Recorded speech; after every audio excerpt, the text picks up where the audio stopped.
사랑합니다. 축복합니다. 또 오늘은 이렇게 인사했으면 좋겠습니다. 성령이 임하시기를 소망합니다. 성령이 임하시기를 소망합니다. 오늘은 교회력으로 성령 강림주일입니다. 성령 강림주일은 예수님께서 부활하신 이후에 50일째 되는 날, 기쁨의 50일, 그 보내고 그 오순절날 성령 강림주일로 우리는 지킵니다. 이 성령 강림주일에 이 제자들에게 성령이 임하셨습니다. 그래서 그것을 기념하는 주일이 성령 강림주일입니다. 저의 넥타이 색깔이 어떤 색깔이에요? 저희 스토리 어떤 색깔이에요? 무엇을 상징해요? 성령을 상징하는 거예요. 오늘 꽃도 붉은색, 또 비둘기 한 마리가 여기 있습니다. 성령이 비둘기처럼 임하시고 불의 혀처럼 강한 바람처럼 임하신 그 날을 기념해서 오늘은 바로 성령 강림주일로 지키게 됩니다. 이 날이 바로 복음 선포가 본격적으로 시작된 날이고 예루살렘 교회가 세워졌으며 이 성령 강림으로 인하여 세계의 선교의 문이 열려지게 되었습니다. 예수님께서는 승천하시기 전에 제자들에게 이런 당부의 말씀을 하셨습니다. 사도행전 1장 4절입니다. 우리 함께 읽겠습니다. 시작. 사도와 함께 모이사 그들에게 분부하여 이르시되 예루살렘을 떠나지 말고 내게서 들은 바 아버지께서 약속한 것을 기다리라. 예루살렘을 떠나지 말아라. 그리고 아버지께서 약속한 것을, 그 약속한 게 뭐예요? 성령을 기다리라는 거예요. 여러분, 지금 제자들이 어떤 마음을 가지고 있어요? 이 예루살렘은 실패의 장소예요. 예수님께서 십자가에 못 박혀 죽으신 곳이에요.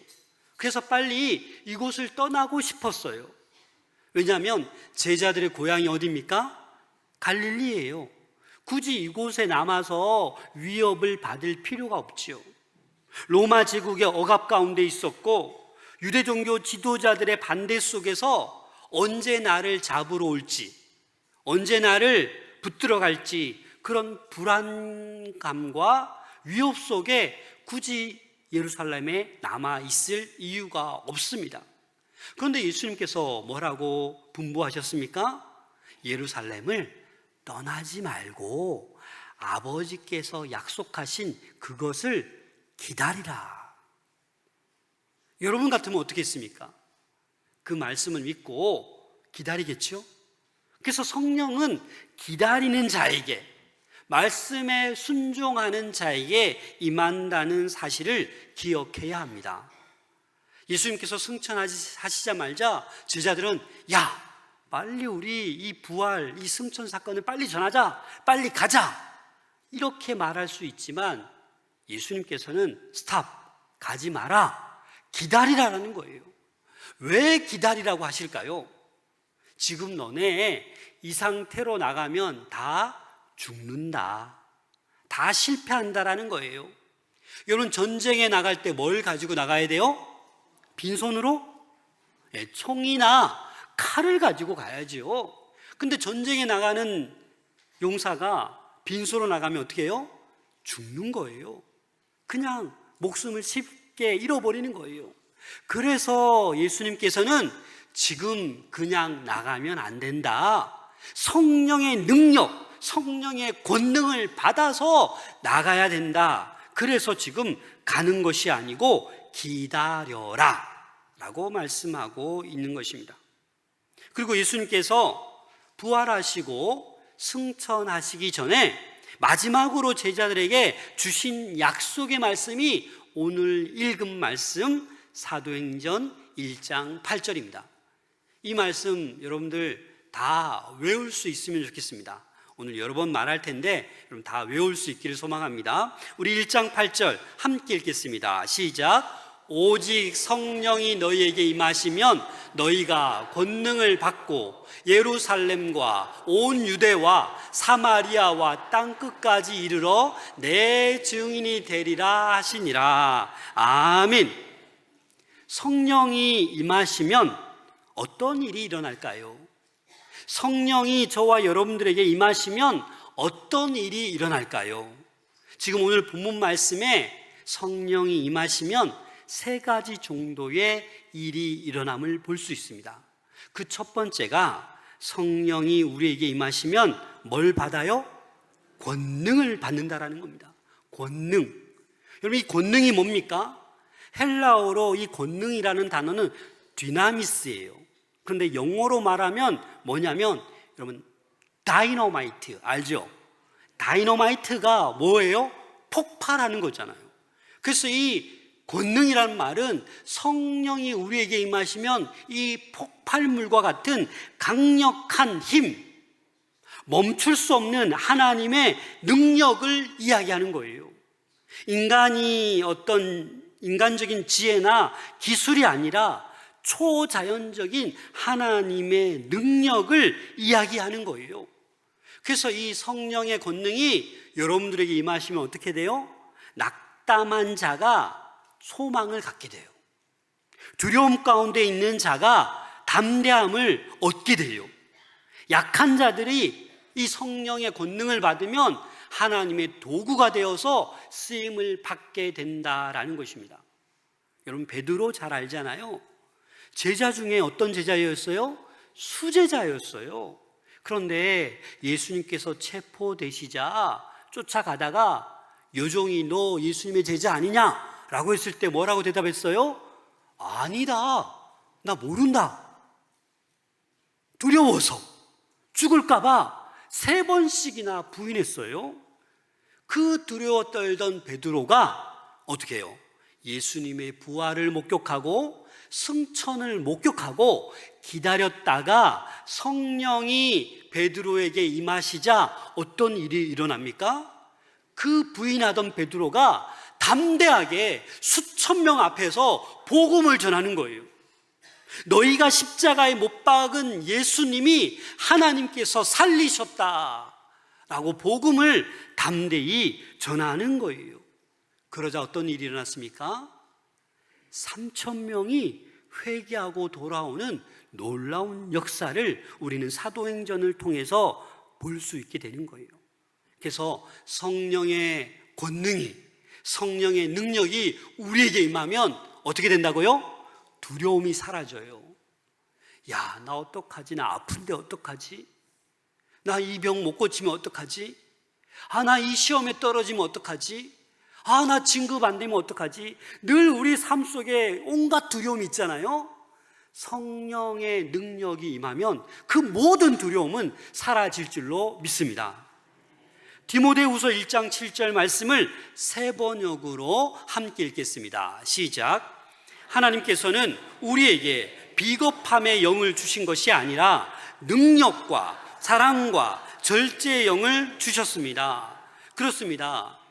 이 성령은 비겁함의 영이 아니에요. 담대함의 영입니다. 두려움을 몰아내는 하나님의 능력의 영, 바로 성령이다라는 사실을 여러분들 기억하셔야 합니다. 여러분들 다시금 일어나시기를 원하십니까? 일어나기 위해서 무엇이 필요합니까? 여러분 가정이 다시 일어나야 됩니까? 우리 교회가 다시 일어나야 됩니까? 한국 교회가 다시 일어나야 됩니까? 무엇이 필요해요? 물질이 필요합니까? 권력이, 명예가 필요합니까? 아니요. 성령의 권능이 필요합니다. 이 성령의 권능이 임하시면 내가 다시 일어날 줄로 믿습니다. 여러분, 이 능력은 어마어마한 거예요. 그냥 다이너마이트로 표현되었지만 어찌 보면 핵폭탄보다 더 무시무시한 게 뭐예요? 성령의 권능이에요. 두나미스예요. 핵폭탄 다이너마이트는 사람을 죽이기만 하잖아요. 근데 이 성령의 능력은 죽은 자를 살아나게 해요. 쓰러진 자를 일으켜요. 모든 것을 회복시키는 하나님의 능력의 영이십니다. 그래서 이 성령의 능력을 우리는 어떻게 해야 돼요? 매일매일 받아야 돼요. 성령의 능력 없이는 우리는 단 하루도 살아갈 수 없는 존재예요. 두 번째, 성령이 우리에게 임하시면 우리는 뭐가 되냐? 증인이 됩니다. 다시 한번 우리 8절 말씀 함께 읽겠습니다. 시작. 오직 성령이 너희에게 임하시면 너희가 권능을 받고 예루살렘과 온 유대와 사마리아와 땅끝까지 이르러 내 증인이 되리라 하시니라. 아멘. 무엇이 된다고요? 내 증인이 되리라. 예수님께서는 명령으로 내 증인이 되라 라고 말씀하지 않으셨어요.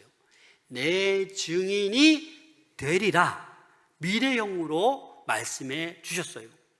다시 말해서 지금 이 순간 아직 성령이 임하지 않으셨지만 곧 기다리면 성령이 임하시는데, 그 성령이 임하시면 너는 뭐가 되라고요? 증인이 되라 라고 명령이자 약속하신 말씀을 지금 하고 있는 거예요. 반드시 성령께서 임하실 것이다 라고 미래형으로 말씀하고 있는 거예요.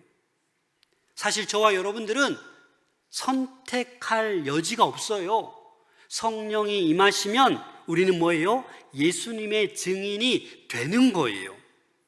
하나님께서 주도적으로, 주권적으로 하시는 일이 증인되는 일이에요. 저 하기 싫은데요, 저 할 수 없는데요, 이런다고 할 수 없는 일이 아니라고요. 성령이 임하시면 우리는 무조건 선택이 아니라 우리의 사명인 줄로 믿습니다. 그 성령이 우리에게 임하시면 우리는 어떻게 돼요? 증인된 삶을 살아가야 하는 것입니다. 우리가 하고 말고 할 일이 아니라는 것입니다. 우리가 다 해야 될 일이 바로 증인의 삶인 것입니다. 여러분, 이 증인이라는 단어는 witness, 영어 단어로, 또 이 증인이란 말은 자신이 본 것, 자신이 들은 것, 자신이 경험한 것을 어떻게 해요? 전하는 거잖아요. 법정에 가서도 여러분 어떻게 합니까? 내가 정직하게, 솔직하게, 거짓 없이 말하겠습니다 선서하고 자기가 본 것, 들은 것 증인으로 서서 얘기하잖아요. 그죠? 여러분, 그것 마찬가지예요. 이 제자들이 예수님을 보았어요. 공생의 삶을 같이 살았어요. 예수님의 죽으심을 눈으로 보았어요. 예수님의 부활을 목격했어요. 그리고 예수님께서 승천하시는 것을 제자들이 봤어요, 못 봤어요? 봤어요. 이것을 어떻게 하라고요? 증거하라고요. 증인이 되라라는 거예요. 언제? 성령이 내게 임하시면. 그래서 이 증인, 헬라어로 마르투스라는 단어입니다. 그런데 여기에 보면 영어로 마러라는 단어가 순교자라는 의미인데 이 의미가 또 포함되어 있어요. 다시 말해서 너희가 내 증인이 되리라, 이 말은 복음을 전하면서 어떤 마음까지 가지라는 거예요? 순교하려고 하는 그 마음까지 복음을 전하면서 순교하듯 주의 복음을 전하라라는 말이에요. 단순한 지식, 정보를 전달하는 것이 아니라 성령이 우리에게 임하시면 담대해져서 순교하듯 복음을 전할 수밖에 없다라는 것입니다. 어떤 할머니가 글을 모르세요. 옛날 우리 어르신들은 글 모르신 분들 많잖아요, 그죠? 글을 전혀 모르시는데 늘 찬양을 많이 부르시고 또 아는 게 많으세요. 늘 예배 드렸기 때문에.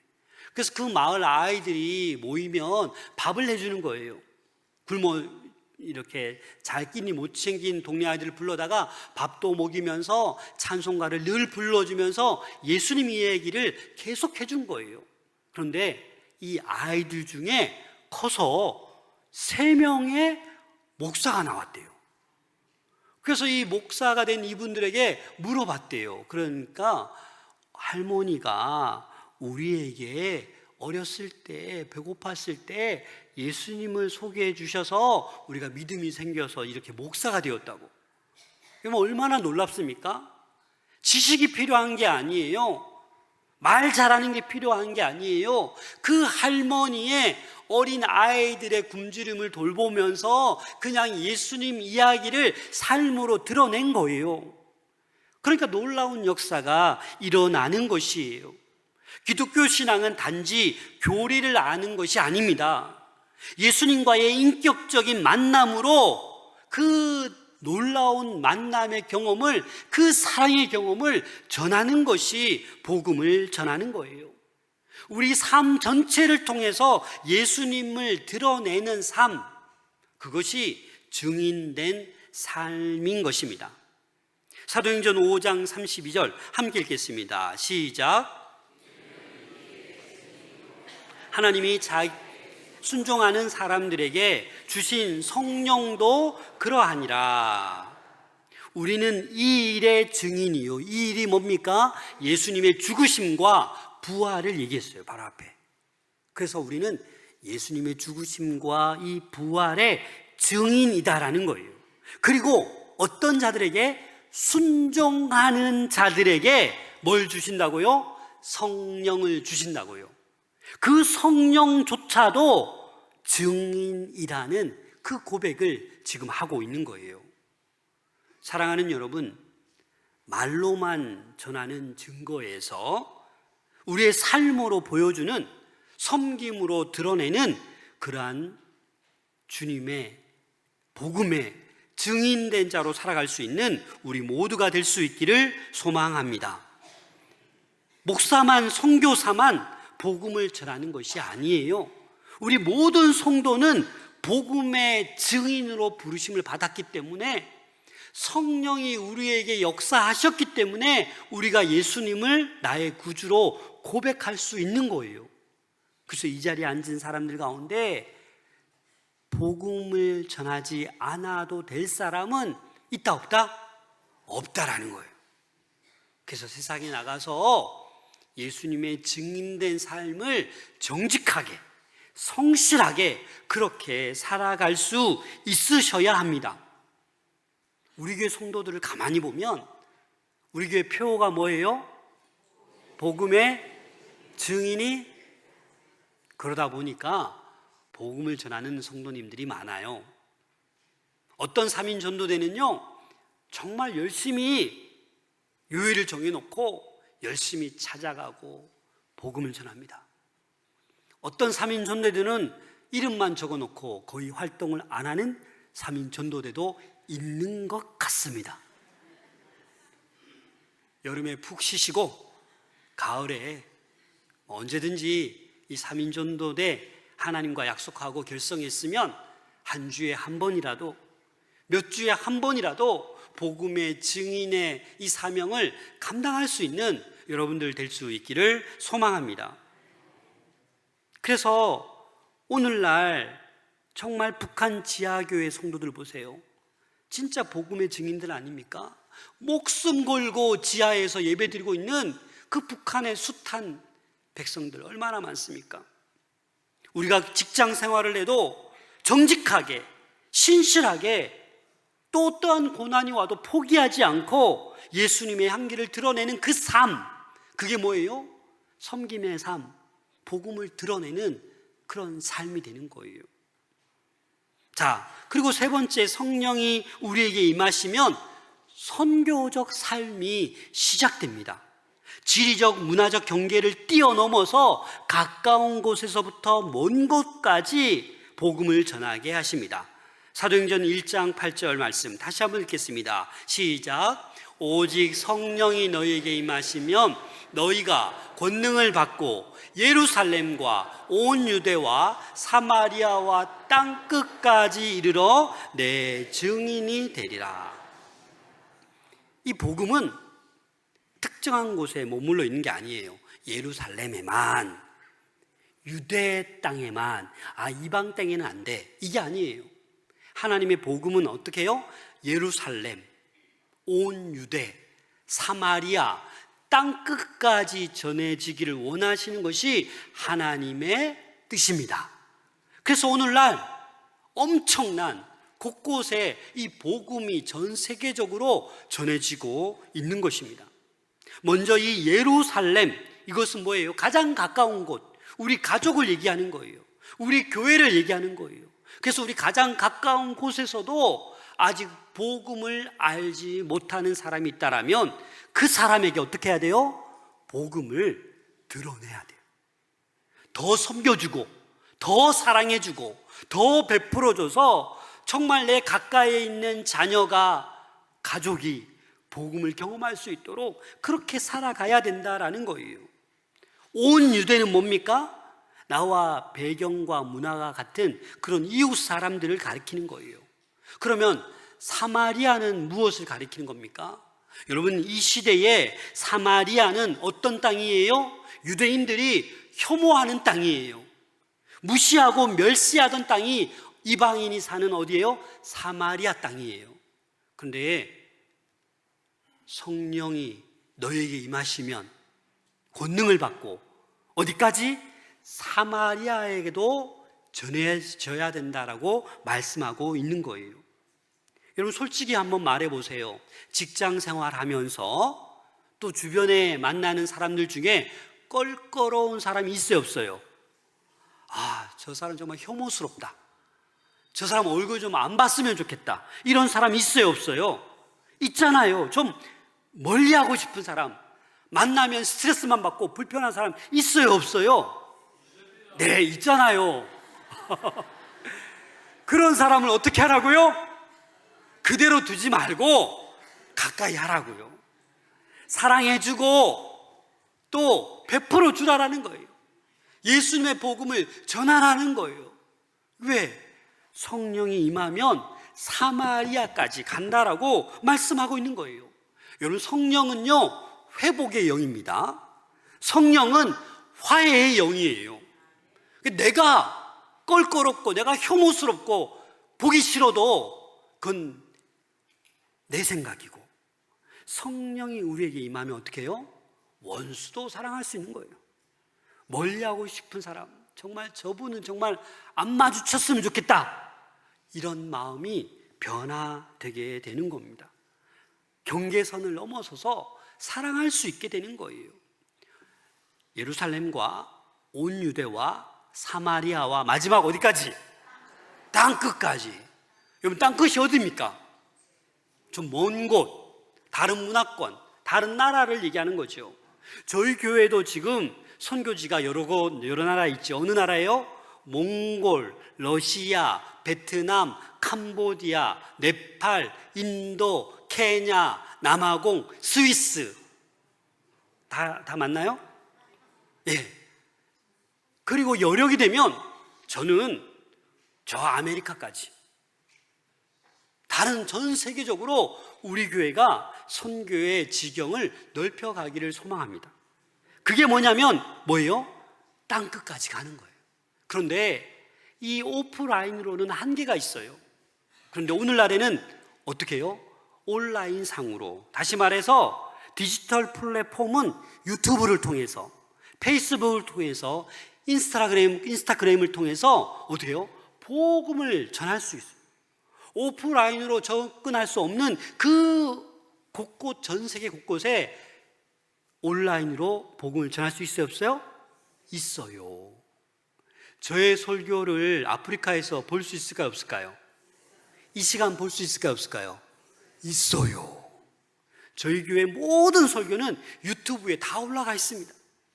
그래서 어디에 있든지 들을 수 있어요.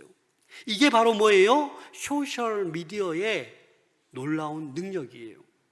그래서 우리는 오프라인이나 온라인이나 땅끝까지 이르러 복음이 전해질 수 있도록 우리는 애써야 된다라는 것입니다. 그래서 오늘 이 세 번째, 선교적 삶을 우리는 살아내야 돼요. 가까운 예루살렘에서부터, 그리고 온 유대, 우리 이웃 사마리아, 내가 좀 껄끄럽고 만나기 싫고 좀 멀리하고 싶은 그 사람들에게까지, 또한 땅끝까지 이르러 다른 나라 모든 나라 열방 가운데 복음이 전해질 수 있도록 우리는 애써야 된다라는 것입니다. 그럼 한 가지 더, 땅끝이 가다 보면 어디로 올까요? 이 자리로 오겠죠. 여러분, 우리나라만 해도 외국인 이주민 노동자가 몇만 명인지 아세요? 작년 24년도 연말에 조사 결과를 보니까 265만 명이에요. 다시 말해서 우리 근처에도, 여기 봉암농만 가도 외국인 근로자들이 너무나도 많은 거예요. 예수 그리스도를 모르고 오로지 돈 벌어서 빨리 자기 나라로 돌아가려고 하는 이주민 노동자가 너무너무 많은 거예요. 곧 300만을 넘어설 거예요. 그럼 어떻게 됩니까? 이들이 땅끝이에요. 이들에게 복음을 잘해주고 사랑해주고 베풀어주고 말씀을 전해줄 때 이들이 몇 년 후에 돌아가면 뭐가 되는 거예요? 그 나라의 선교사가 되는 거예요. 현지인 선교사가 되는 거예요. 그래서 우리는 이 선교적 삶을 살아낼 수 있어야만 합니다. 목사님, 그러면 어떻게 성령이 우리에게 임할 수 있습니까? 여러분, 어떻게 성령이 우리에게 임할 수 있어요? 이 제자들이 기다리면서 한 게 뭐예요? 그냥 입 벌리고 하나님 언제 성령 우리에게 임하십니까? 입 벌리고 기다렸어요? 뭐 하면서 기다렸어요? 기도하면서 기다렸어요. 자, 우리 1장 14절 말씀 함께 읽겠습니다. 시작. 여자들과 예수의 어머니 마리아와 예수의 아우들과 더불어 마음을 같이하여 오로지 기도에 힘쓰더라. 아멘. 여러분, 기도 없이는 성령의 역사가 일어나지 않습니다. 기도 없이는 증인의 삶이 불가능해요. 그래서 제자들과 더불어 그곳에 모인 모든 여자들과 모든 사람들이 마음을 같이하여 한 마음 한 뜻이 되어 오로지 기도에 힘쓰더라. 이 말은 뭐예요? 끈질기게, 끊임없이 지속적으로 기도했다라는 거예요. 한두 번 기도하고 에이 뭐야, 예수님 농담하고 지금 승천하셨네, 뭐 며칠 기다려 안 오시네, 이게 아니라 끈질기게 집중적으로 임할 때까지 간절히 기도했다라는 거예요. 그 결과 어떤 일이 일어났습니까? 사도행전 2장 4절 다 같이 읽겠습니다. 시작. 그들이 다 성령의 충만함을 받고 성령이 말하게 하심을 따라 다른 언어들로 말하기를 시작하니라. 아멘. 그들이 다 마가의 다락방에 있던 120명 모두에게 한 사람도 예외 없이 성령의 충만함을 받았다라는 것입니다. 여러분, 그래서 성령의 임재는 뭐 없이 안 된다? 기도 없이는 안 된다. 그리고 말씀에 순종 없이는 안 된다. 순종해야 성령이 임하시는 줄로 믿으시길 바랍니다. 그래서 이 두 가지를 잊지 마세요. 기도와 순종. 여러분, 지금 이 예배당에 갑자기 불이 꺼지고 에어컨이 멈춰버립니다. 여러분, 어떻게 될까요? 이 마이크가 꺼져서 소리가 잘 안 들려요. 더워요. 예배드리기 힘들겠죠? 그와 마찬가지예요. 이 엄청난 전력을 이 전선을 따라 공급해 주셨는데 스위치를 켰기 때문에 불이 밝혀지고 소리가 나가고 에어컨이 돌아가는 거예요. 여러분, 순종은 그거입니다. 어마어마한 두나미스, 어마어마한 권능, 능력이 우리에게 부어지는데, 날마다 우리에게 임하는데 우리가 스위치를 어떻게 해요? 꺼버리면 성령이 임할 수가 없는 거예요. 그래서 항상 성령을 사모하시고 간절히 기도하시고 말씀에 순종하여서 우리 매일매일의 삶에 성령의 능력이, 성령의 권능이 임할 수 있도록 기도할 수 있기를 소망합니다. 성령이 임하면요, 우리의 삶이 반드시 달라집니다. 우리에게 있는 모든 두려움이 다 사라지고 어떠한 상황에서도 담대해집니다. 성령이 우리에게 임하시면 어떠한 껄끄러운 미움도 다 사라지고 사랑할 수 있습니다. 성령이 우리에게 임하시면 침묵에서 벗어나 복음을 담대히 말할 수 있습니다. 이 성령의 임재를 간절히 사모하며 간구할 수 있는 우리 모든 성도님들 될 수 있기를 소망합니다. 정말 여러분들 기도하셔야 돼요. 돈을 구하고 명예를 구하고 권력을 구하면서 쫓아다니는 인생이 아니라 단 하루의 삶을 살지라도 성령님 도와주세요.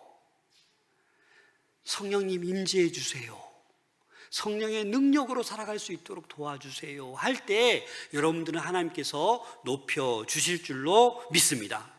그래서 성경에 보면 성령의 영이 임하는 사람이 있고 성령이 떠나가고 악령이 임하는 사람이 있어요. 창세기 41장 38절 함께 읽겠습니다. 시작. 바로가 그의 신하들에게 이르되 이와 같이 하나님의 영에 감동된 사람을 우리가 어찌 찾을 수 있으리요 하고, 바로가 요셉을 보니까 뭐에 감동된 사람이라고요? 성령에 감동된 사람. 이런 사람을 우리가 어떻게 찾을 수 있느냐? 바로가 인정하는 거예요. 그래서 애굽에 뭘로 세워요? 총리로 세우는 거잖아요. 내가 막 뭐 하려고 하는 게 아니에요. 성령이 충만하게 임하니까 이방인들이, 다른 사람이 알아보고 세워주는 거예요. 사무엘상 10장 10절 함께 읽겠습니다. 시작. 그들이 산에 이를 때에 선지자의 무리가 그를 영접하고 하나님의 영이 사울에게 크게 임함으로 그가 그들 중에서 예언을 하니, 사무엘의 예언대로 하나님의 영이 누구에게 임해요? 사울에게 임하니까 사울이 예언까지 한다라는 거예요. 여러분 사무엘상 16장 13절 함께 읽겠습니다. 시작. 사무엘이 기름불병을 가져다가 그의 형제 중에서 그에게 부었더니 이날 이후로 다윗이 여호와의 영에 크게 감동되니라. 다윗이 어디에 감동돼요? 여호와의 영, 성령에 감동되었다라는 거예요.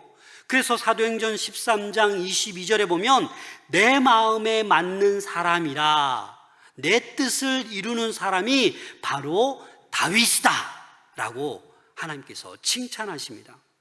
사랑하는 여러분, 날마다 성령의 충만함으로 인하여 하나님 마음에 합한 인생을 살아갈 수 있기를 소망합니다. 그런데 이제 악령이 또 임하는 경우도 있어요. 자, 몇 가지만 보겠습니다. 사무엘상 16장 14절 함께 읽겠습니다. 시작. 여호와의 영이 사울에게서 떠나고 여호와께서 부리시는 악령이 그를 번뇌하게 한지라. 사울이 불순종을 합니다. 불순종? 그러니까 하나님의 영이 어떻게 해요? 떠나가 버려요. 불순종하니까. 그래서 뭐가 대신 들어와요? 악령이 들어오니까 너무 괴로운 거예요. 너무 번뇌하고 이 사울을 막 괴롭히는 거예요. 점점점 불안정하고 분노는 격해지고 다윗을 시기하고 다윗을 죽이려고 하는 악령이 임하니까. 여러분 혹시 최근에 막 분노하고 번뇌하고 막 왜 이렇게 사는 게 힘들어 이런 분 계십니까? 해답은 성령이 임하시면 다 해결돼요. 성령이 떠나가고 나를 번뇌케 하는 악령이 내 안에 있기 때문에 내가 지금 괴로운 거예요. 사도행전 16장 18절 함께 읽겠습니다. 시작. 이같이 여러 날을 하는지라 바울이 심히 괴로워하여 돌이켜 그 귀신에게 이르되 예수 그리스도의 이름으로 내가 내게 명하노니 그에게서 나오라 하니 귀신이 즉시 나오니라. 여러분 점치는 여종에게 귀신이 들었어요. 그 주인에게 막 돈을 많이 벌게 해요. 그런데 그것을 보고 그 귀신 여종에게 예수 그리스도의 이름으로 명하노니 그에게서 나와라 하니까 귀신이 어떻게 나왔다고요? 즉시 나왔다고요. 하나님의 능력이에요. 여러분 힘들 때마다 내가 지금 하나님의 영이 아니라 악령이 나를 괴롭히고 있구나 할 때는 예수 그리스도의 이름으로 선포할 수 있기를 소망합니다. 그럼 즉시 악령은 떠나가게 되어 있어요. 자, 요한복음 13장 27절 함께 읽겠습니다. 시작. 조각을 받은 후 곧 사탄이 그 속에 들어간지라. 이에 예수께서 유다에게 이르시되 내가 하는 일을 속히 하라 하시니. 예수님을 배반한 누구예요? 가룟 유다. 이 가룟 유다에게는요, 사단이 직접 그에게 들어갔다라고 표현하고 있어요. 무엇 때문에? 탐욕 때문에. 돈에 눈이 멀어서 그 제자인 유다에게 사단이 그에게 들어간 거예요.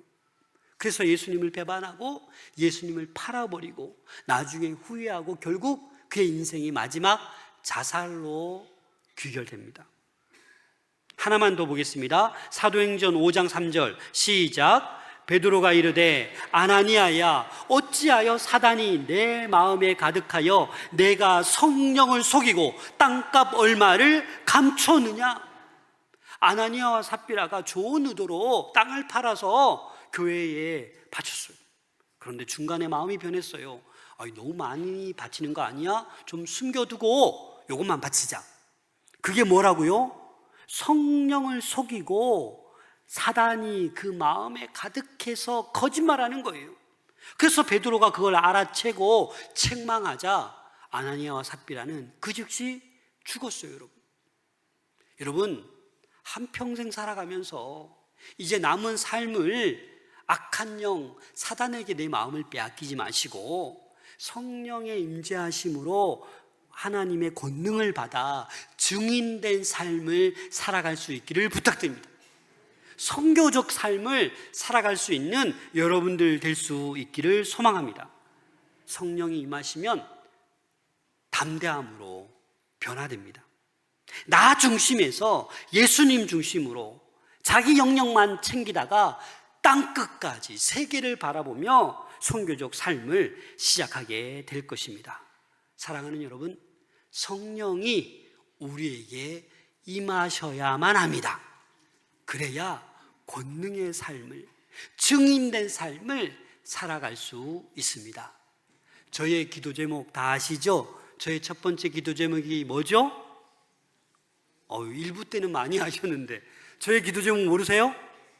네, 성령 충만한 목사가 될 수 있도록.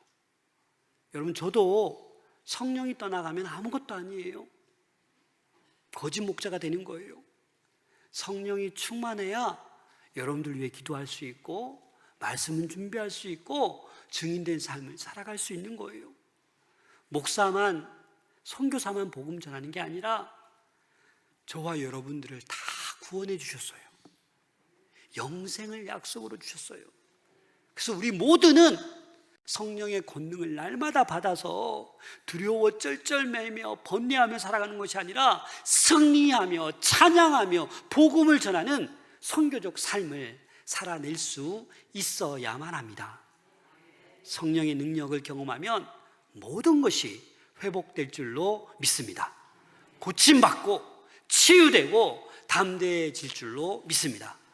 성령의 임재함을 간절히 사모하며 날마다 성령의 능력 가운데 거하는 우리 모든 권속들 될 수 있기를 소망합니다. 기도하겠습니다.